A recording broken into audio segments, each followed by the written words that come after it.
being out in the bush and being able to go and hunt, how free I felt, how good I felt about being able to exercise and do my hunting and bring home food for my family.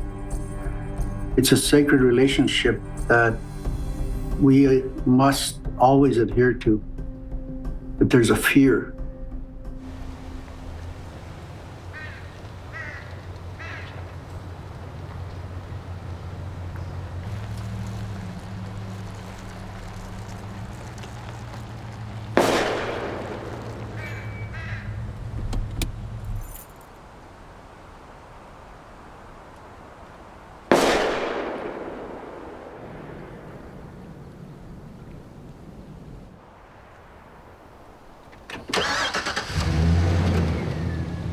Part of a role of law enforcement is to conduct compliance activities. So officers have an inspection authority or an inspection role.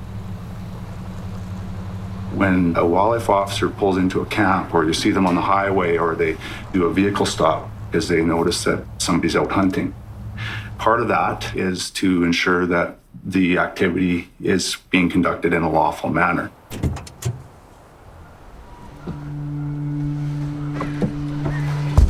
My experience growing up is you run from authority. You hide from authority because you'll get arrested. Your kids will get taken away and sent to residential school. You'll get strapped by the teacher. So anybody that had any kind of authority, you feared. And it wasn't directly as a result from the relationship between Fish and Wildlife and Aboriginal people. I mean, it occurred from other sectors, other areas as well, in terms of the government.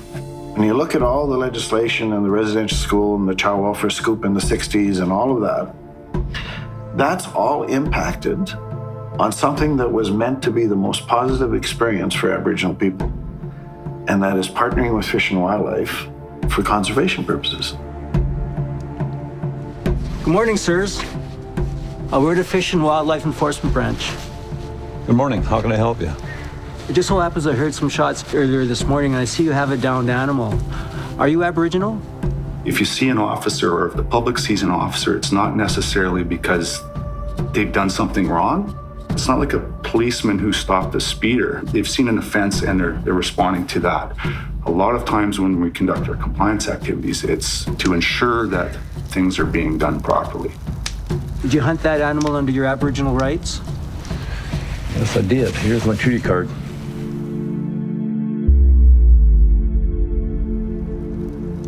Excellent. It looks like that animal was taken lawfully. We're not there to punish or to interrogate or charge. We're just gathering information. Great. A lot of our families, that's all they rely on, is to be able to go and hunt that moose and bring it home and feed their kids without someone looking over my shoulder and say, you're doing wrong. Still today, those are predominant issues that exist within our community. As a law enforcement officer, we're naturally suspicious because that's our job, to go out and enforce the laws of the land, and we're duty bound to do that. So to say that as a Fish and Wildlife officer, I'm naturally suspicious about the Aboriginal community is totally a falsity.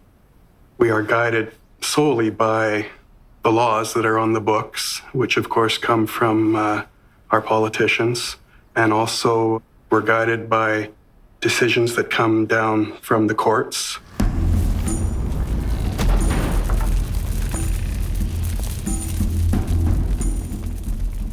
As a traditional hunter, I was taught from a very young age by my grandfather and my father and my uncles that hunting for sustenance is a spiritual experience of understanding my relationship with the land, the animals, and the environment.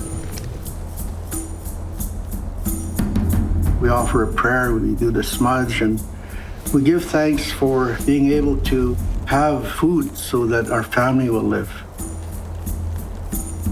I have 3 boys, and they all have learned the right way to hunt traditionally. They know the protocol, the offerings, they know what to hunt, when to hunt it. They take what they need. It's an inherent right, but it's not an inherent right from a legal perspective alone. It's from the right of the Creator that's given to us, which is passed on to us. And when they go hunting, it's not, well, this is what I can do and this is what I can't do. It's just who they are.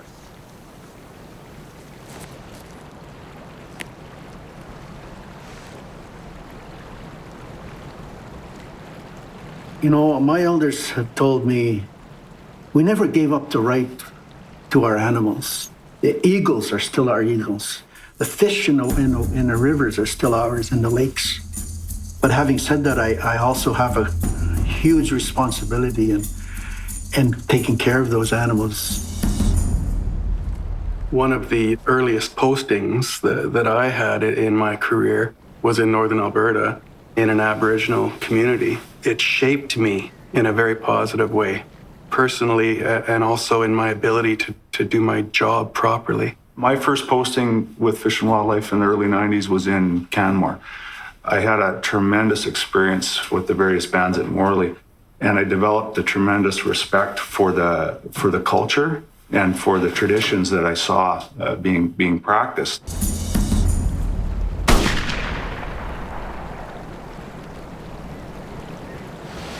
Thank you, Creator, for this gift. And thank you for the animal for giving up his life for me and my family. As a traditional hunter, I am very careful about what I choose to hunt, when and where. But not all of our Aboriginal people follow natural law teachings. For generations, many of my ancestors were forced into residential schools where they were stripped of their language, culture, and identity. I was fortunate to have been taught, but many men today haven't. Their relationships with their fathers, grandfathers, and uncles were severed at a young age and remain broken today. And so our relationship with authority becomes a conflict for those people that haven't learned the right way. In all the years I've done this work, it's the same thing with law enforcement, is to begin to understand the kind of reasons why people are defensive. Sometimes they're very guilty of something. They're trying to hide something. They want to intimidate to get away from something. But in many cases, it's because of the history of their relationship with authority. When you're being approached by any law enforcement person, we should treat them with the same kind of respect that we want to be treated by that person in authority.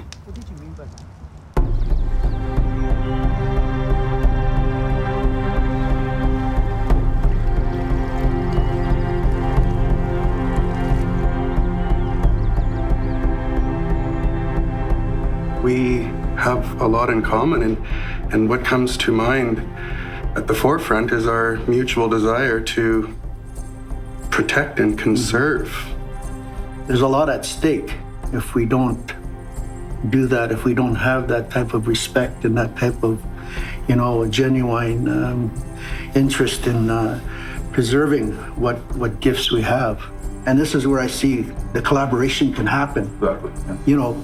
Where your work, the things that you do, we can collaborate on how to preserve that, how to protect that, how to enshrine it in this relationship. I must admit, sometimes when I see a Fish and Wildlife officer, it's hard to separate the man from the uniform. But today's been a good day for me. Thank you. I really enjoyed learning and understanding your culture, your history, and how you follow your natural laws. Well, my grandfather once told me that Fish and Wildlife officers were good friends to our people, that we respect those who protect the wildlife for our future generations. We instill in our training academies and our field training officer program and the people that we select to be officers being fair and objective. We strive for professionalism, and that's all part of it. In that discussion with those trainings, they had spoken about a shared relationship, a shared responsibility. We were told in the future, you'll have animals. We will protect them so that you continue to have your way of life. I just want to say thank you. I really appreciate this opportunity. Thank you, Fred. Thank you. Thank you for the opportunity to express. We've taken a few steps forward. It's good. Hi.